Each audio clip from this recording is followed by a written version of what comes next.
Bonjour à tous, bienvenue dans Mark & Strat. Ravi de vous retrouver. Chaque semaine, on parle ensemble de communication, d'activation, de stratégie de marque, de publicité. Bref, plein de sujets passionnants. Alors au programme cette semaine, social media tendance 2024. Retour de Facebook, utilisation des réseaux comme des moteurs de recherche face aux évolutions permanentes. Quelle stratégie doit-on adopter en 2024 sur les réseaux sociaux?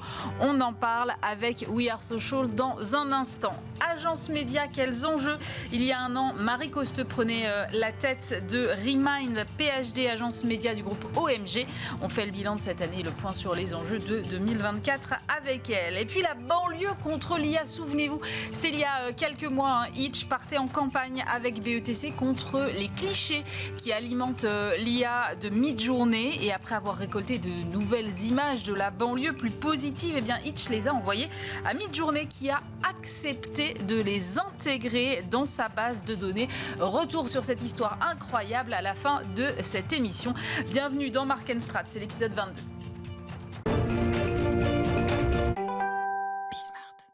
Et pour commencer cette émission, nous sommes avec Vincent Reynaud-Lacroze. Bonjour. Bonjour. Directeur général de We Are Social Paris. On va parler avec vous des tendances du social media, évidemment, pour 2024. Mais d'abord, peut-être un petit coup d'œil dans le rétro. Vincent, qu'est-ce que vous avez retenu de 2023, par exemple? Une chose assez simple, c'est finalement le temps passé sur les réseaux sociaux par les Français.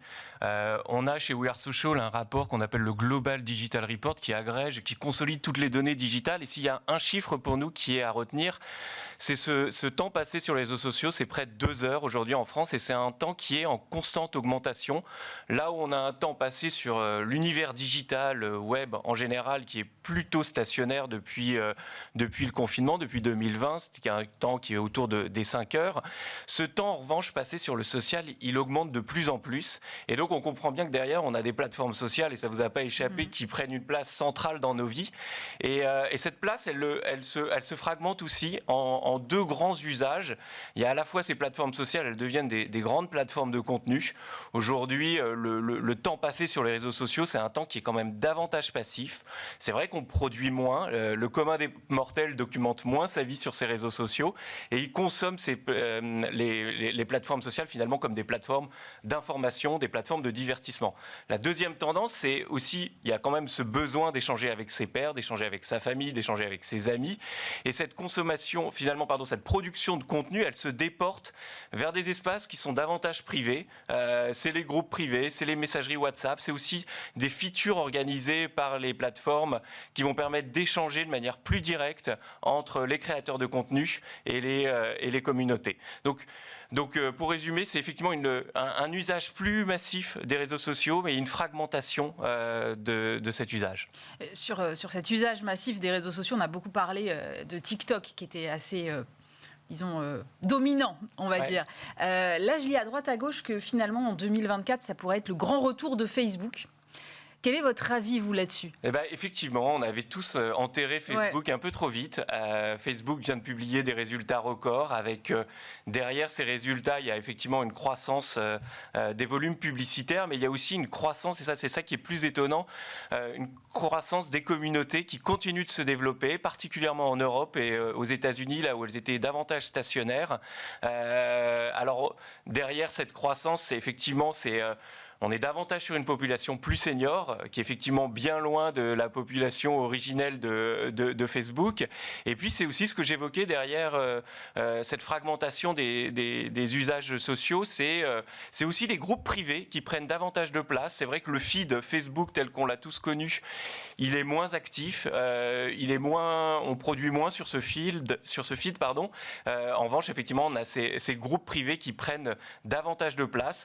Quand on parle de Facebook, Facebook, on parle aussi de WhatsApp, on parle aussi de ces groupes privés qui sont aussi davantage dominants. Et ce qui est intéressant aussi de noter, c'est que ces groupes qui étaient davantage réservés à un usage, je dirais, personnel, de plus en plus, ces groupes, ils sont aujourd'hui activés par des marques, ils sont aussi activés par des politiques, ils sont activés aussi autour de centres d'intérêt et ils prennent une place un peu plus forte. Et c'est aussi, quand on parlait de fragmentation, il y a aussi une décentralisation aujourd'hui des réseaux sociaux.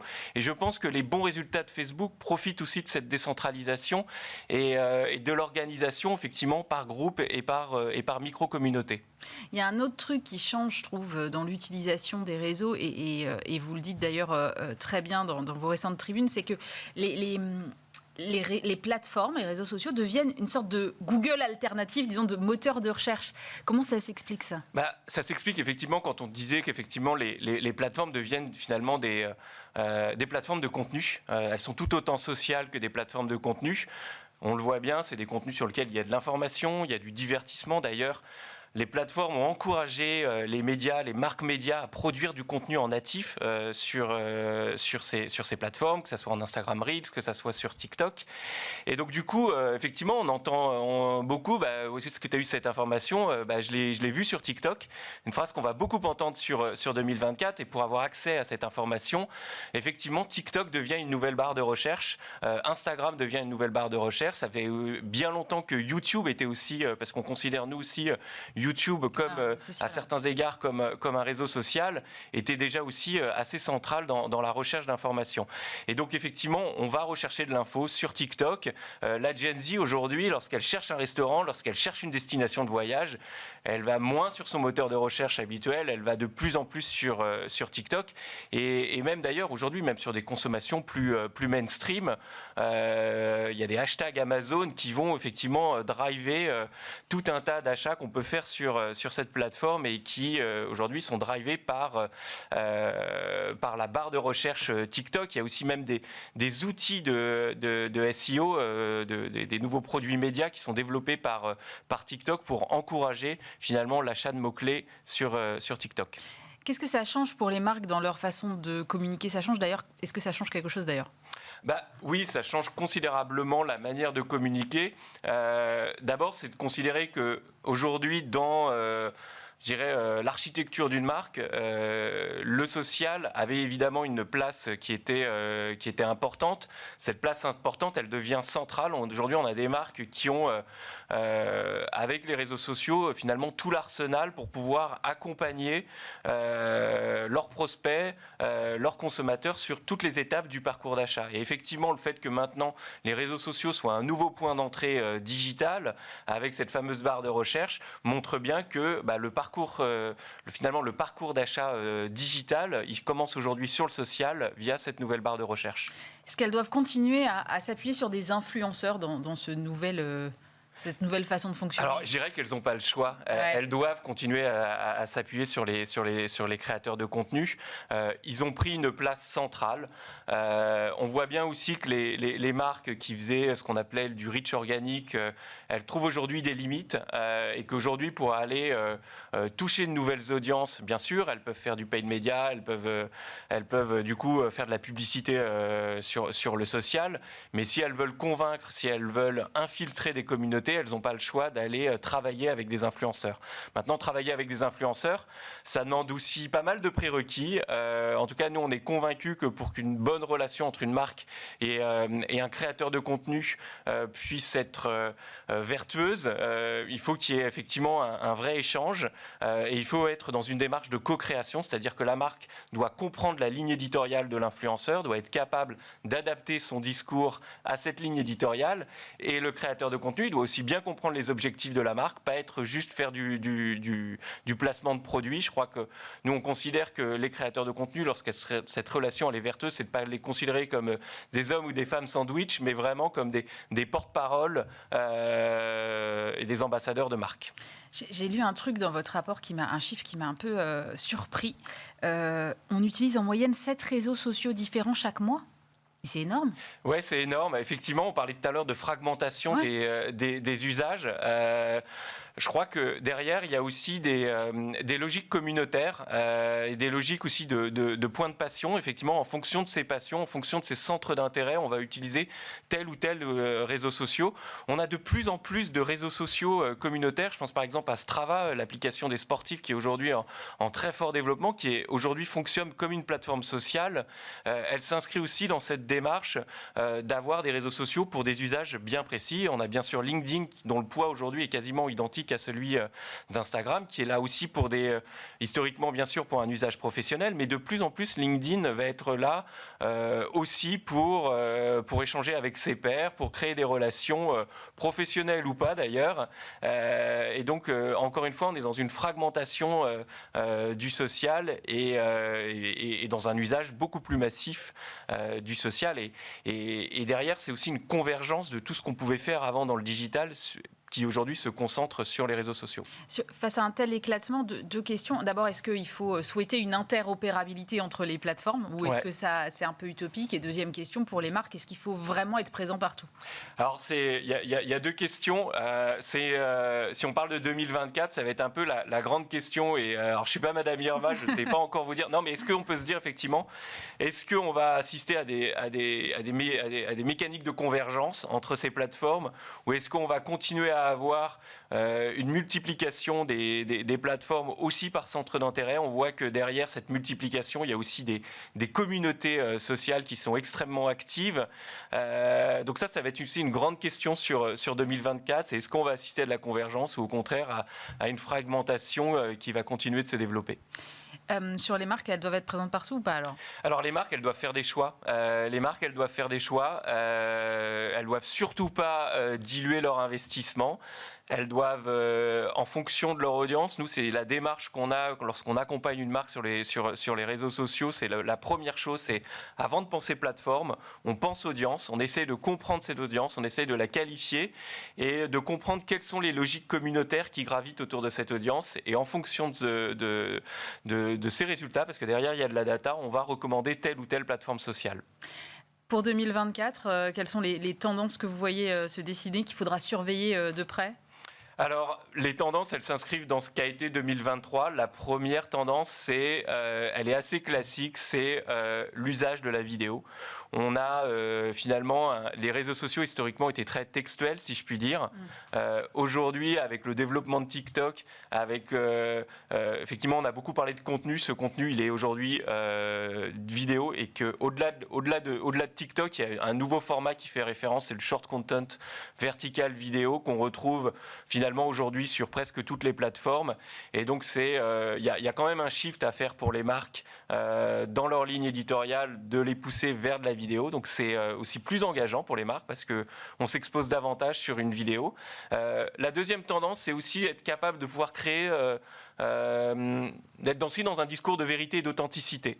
Et ça, je crois qu'il y a un vrai challenge aussi pour les marques, une vraie attente aussi des audiences, de rentrer de manière plus authentique, plus vraie, que ce soit avec les créateurs de contenu qu'avec les marques. Il y a une tendance qui est intéressante qui se développe, c'est le live. Alors ça fait bien longtemps qu'il y a du live sur les réseaux sociaux, mais de plus en plus des créateurs de contenu, des marques développent des lives, notamment sur TikTok, des lives qui sont d'ailleurs assez longs pour parler d'un sujet dans lequel on est dans un discours qui est je dirais, assez brut, assez vrai et qui est aujourd'hui une attente assez forte des consommateurs. Merci beaucoup Vincent Reynaud-Lacroze. Je rappelle que vous êtes directeur général de We Are Social Paris.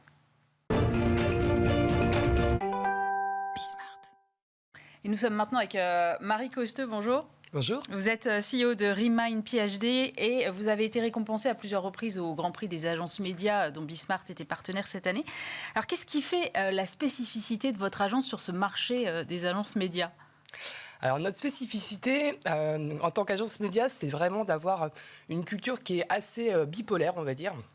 Puisqu'on est né de la fusion en fait, d'une agence indépendante très ancrée dans le digital, qui s'est adossée à un réseau international qui est PhD. Et de toute cette culture à la fois digitale et réseau international, on en a fait une nouvelle sauce qui nous donne aujourd'hui une spécificité qui est à la fois une agence très digitale, mais aussi la capacité derrière à pouvoir balayer beaucoup plus large dans la façon dont on opère. Vous faites partie d'un groupe qui s'appelle OMG. Quelles sont les synergies? Qu'est-ce que ça vous apporte finalement au quotidien d'être adossé à ce groupe ? Alors, on a aujourd'hui la possibilité, comme je le disais, de s'adosser à un réseau international, ce qui est quand même une vraie force, Ouais. à la fois pour pouvoir aller piocher des connaissances, la capacité aussi de pouvoir aller regarder ce qui se passe sur d'autres marchés, sur vraiment beaucoup de locations qu'on peut avoir au niveau du réseau, mais aussi la possibilité de pouvoir s'adosser et s'appuyer sur le groupe pour tout ce qui est développement d'outils, tout ce qui est développement de méthodologie et de process, tout ce qui est aussi derrière point de vue, négociation avec d'autres gros partenaires de notre écosystème. Et donc ça, c'est vraiment une force qu'on a quand on appartient à cette typologie de groupe, mais aussi la possibilité, ça c'est une force qu'on a côté OMG, de pouvoir avoir une spécificité française, puisqu'on appartient à un groupe américain, on est un marché assez atypique et donc une certaine agilité qu'on peut avoir sur notre marché, puisque beaucoup plus petit par rapport à des mastodontes américains. Et donc c'est là aussi cette bipolarité dans laquelle on évolue. On laisse souvent la créativité aux agences créatives et j'ai l'impression que finalement les agences médias vont de plus en plus sur ce terrain-là aujourd'hui. Ça veut dire quoi être créatif quand on est une agence média ? Alors, le premier élément, c'est que quand on parle de médias aujourd'hui, on est déjà sur une multiplicité des possibilités par rapport aux différents leviers, aux différents supports, aux différentes cadences de communication, qui font que de toute façon, il n'y a aucune communication média qui est pareille d'un annonceur à un autre, Ouais. d'une campagne à un autre. Donc déjà, c'est le premier élément. Le deuxième élément, c'est que au-delà de toute cette capacité derrière à pouvoir définir quel va être le meilleur mix, les meilleures typologies de format, la meilleure orchestration, on a aussi bien évidemment via le média la capacité à pousser de l'innovation, à pousser aussi des éléments de différenciation pour nos annonceurs, à injecter des notions de créativité par les typologies de campagnes qu'on va pouvoir porter et amplifier par le média, qui font que tout ça, en fait, nous permet aujourd'hui d'adresser une pluralité de créativité aussi via le média. Marie, vous avez pris la tête de cette agence il y a 1 an. Quel bilan est-ce que vous faites au bout d'1 an ? Alors, ça a été un an très intense, puisque bien évidemment, on est sur un environnement qui est mouvant aussi. Donc, c'est à la fois prendre les fonctions et découvrir ce qui fait aujourd'hui la richesse de Remain PhD, regarder un petit peu les éléments d'ajustement, réussir à se projeter sur la suite. Tout ça en prenant en compte aussi le fait qu'au-delà de ce qui se passe au sein de l'agence, il y a aussi un environnement qui bouge. Et donc, de pouvoir bouger à l'intérieur de l'agence tout en continuant à suivre toute la mouvance externe et de se dire qu'à un moment, il faut qu'on arrive à se projeter avec Remain PhD qui est intégré et puis réussir à aller un cran au-delà aussi dans la projection de 2024 et sur les prochaines années. Justement, quels vont être vos enjeux pour 2024, vos ambitions ? Alors, on a un gros enjeu qu'on a amorcé en 2023 sur un sujet d'organisation autour du trading. Aujourd'hui, on se rend compte que cette complexité du média dont je parlais auparavant, en fait, se traduit aussi dans la manière dont on opère. Et ça, il faut qu'on arrive à le retranscrire sur la manière dont on est organisé. Quand on parle de vidéo, par exemple, aujourd'hui, il y a plus d'une vingtaine de façons d'acheter la vidéo, une vingtaine de supports de typologie d'achat et une vingtaine de typologies de personnes aussi qui peuvent l'acheter au sein des agences. Et donc, il faut qu'on ait la capacité à apporter à la fois une réponse qui est efficace dans notre organisation, qui apporte aussi de la productivité, de l'efficacité dans le média, mais aussi de la lisibilité, de la clarté pour nos annonceurs, nos clients avec lesquels on travaille, qui comprennent aussi là où on les emmène et qu'on leur apporte une valeur ajoutée aussi dans notre organisation là-dessus. L'accompagnement aujourd'hui, c'est vraiment clé dans le métier que vous faites. C'est clé, c'est un accompagnement qui est dans la compréhension vraiment sur mesure de tout ce que nos annonceurs attendent d'une agence. Et ça, on ne peut le faire que quand on est au plus proche de leurs problématiques, bien évidemment. On ne peut pas rentrer sur des choses déjà standardisées, calibrées dès le départ. Merci beaucoup Marie Costeux. Je rappelle que vous êtes la CEO de Remind PhD.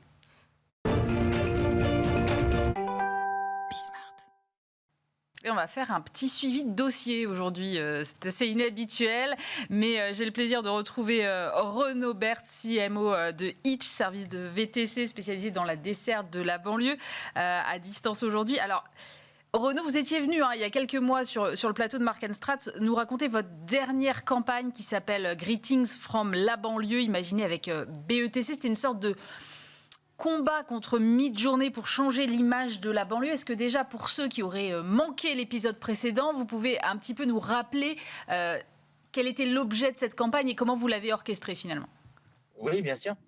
Alors, déjà, la première chose, c'est qu'effectivement, ça fait longtemps que parce que c'est notre territoire, parce que nos chauffeurs viennent tous de là, parce que la plupart de nos clients viennent de banlieue, que c'est un territoire qui nous est cher, donc on est très sensible au sujet de la banlieue et c'est un sujet qu'on défend et qu'on cherche à valoriser au quotidien en tant que marque. Et c'est vrai qu'avec, l'essor de Midjourney, puisque c'est ça dont on se parle, on a commencé un petit peu à regarder à travers les prompts, puisque c'est un système qui fonctionne où on rentre des mots et on obtient des images, pour ceux qui ne le savent pas.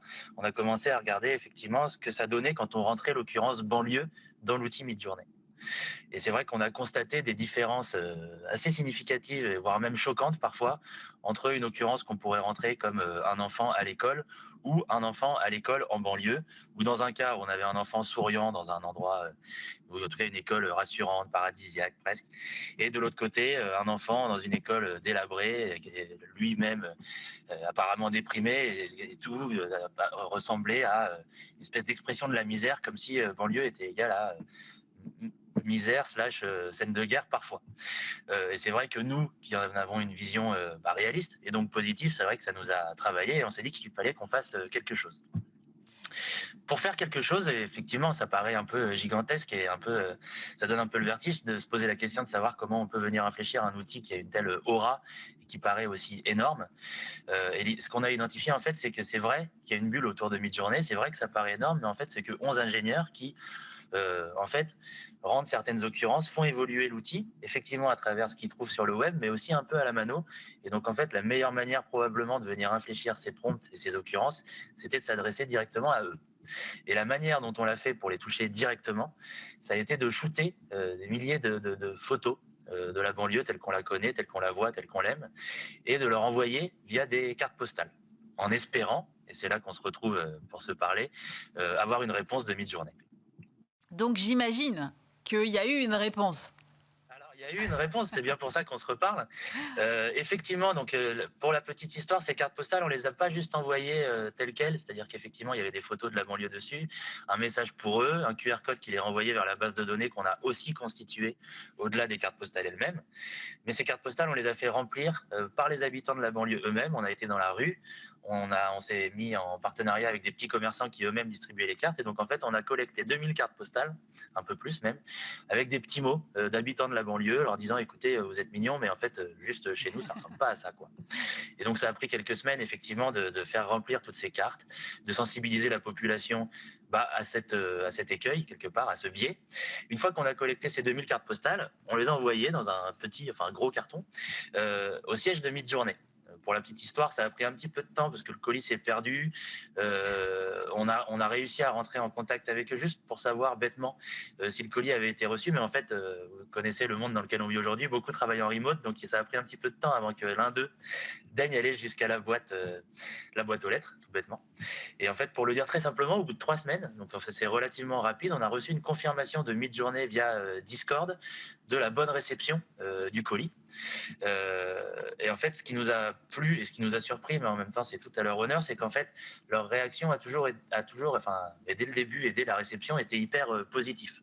C'est-à-dire que là où ils auraient pu voir une attaque, et c'est vrai que la manière dont on avait construit notre vidéo était assez offensive, eux, ils ont vu une opportunité de venir améliorer leur outil, puisqu'ils sont en fait dans une démarche de constant learning. Et donc, en fait, c'est une opportunité pour eux de venir améliorer une occurrence sur laquelle, effectivement, puisqu'elle était écrite en français, ils n'avaient pas forcément, je pense, eu la vigilance nécessaire, mais parce qu'ils ne sont pas 5000, ils sont 11. Et donc, ils ont eu une opportunité de collaborer avec nous pour venir améliorer cet outil. Donc, ce qui s'est passé après la réception des cartes postales, c'est qu'un de leurs ingénieurs nous a contactés, pas sur Discord, mais cette fois-ci sur X, anciennement Twitter, pour nous demander en fait de nous envoyer la base de données de manière à ce qu'ils viennent la mettre et venir infléchir l'algorithme à travers la base de données qu'on avait constituée. Donc, autant c'était 2000 cartes postales, mais on avait constitué une base de données, nous, à la mano, avec des photographes freelance de 4000 photos. Donc, bon, le truc qu'on n'avait pas forcément vu venir, c'est que ces 4000 photos, il ne fallait pas simplement leur envoyer pour qu'ils puissent la mettre dans la base de données. Il a fallu la convertir dans un format assez spécifique. Comme c'est une plateforme qui fonctionne via des logiques de texte, il a fallu aussi qu'on écrive en anglais et en français sur ces 4000 photos un descriptif qui décrit en fait ce qu'on voit sur l'image pour que ça puisse venir enrichir la base de données de Midjourney. Donc ça nous a pris quelques temps, c'est pour ça qu'on se parle que maintenant. Donc ces 4000 photos, on les a donc converties, on les a décrites et on les a envoyées à cet ingénieur qui les a, on le sait, début janvier, intégrées à la plateforme. Mais c'est Alors, incroyable. Ce qui est intéressant, c'est que, je continue, on en voit déjà les effets. D'abord, ça a été corrélé, cette action, à la mise à jour de Midjourney, qui aujourd'hui est en V6. Et c'est vrai, et je vous l'enverrai avec plaisir si vous voulez qu'on continue la conversation, maintenant qu'elle est entamée, qu'on voit des différences assez significatives sur pas mal d'occurrences, pas toutes, parce qu'on est réaliste aussi. 4000 photos, c'est beaucoup pour nous, parce qu'on est une petite équipe. C'est pas beaucoup à l'échelle de cet océan de contenu qu'est l'IA.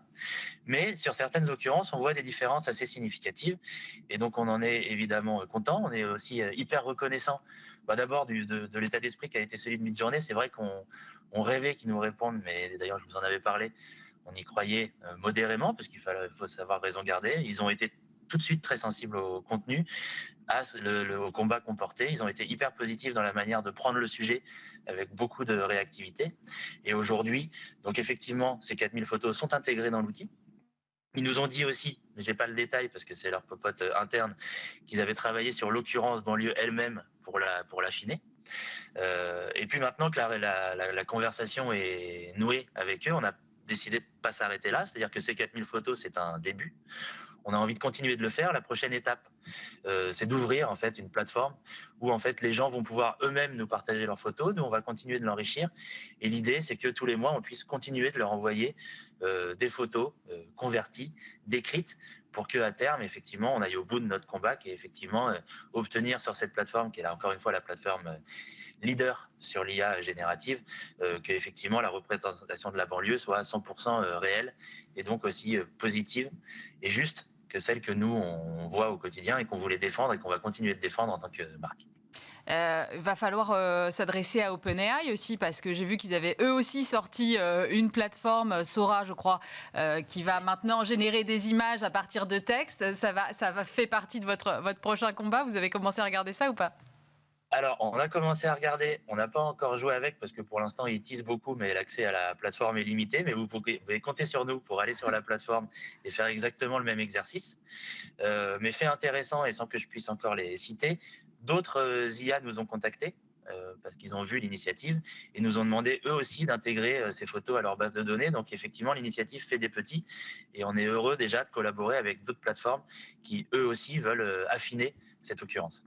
Merci beaucoup Renaud Berthe. Je rappelle que vous êtes CMO de Itch. C'est la fin de cette émission. Merci bien sûr de nous avoir suivis. On se retrouve la semaine prochaine pour un nouveau numéro de Mark & Strat. Passez une très bonne journée sur Bismart.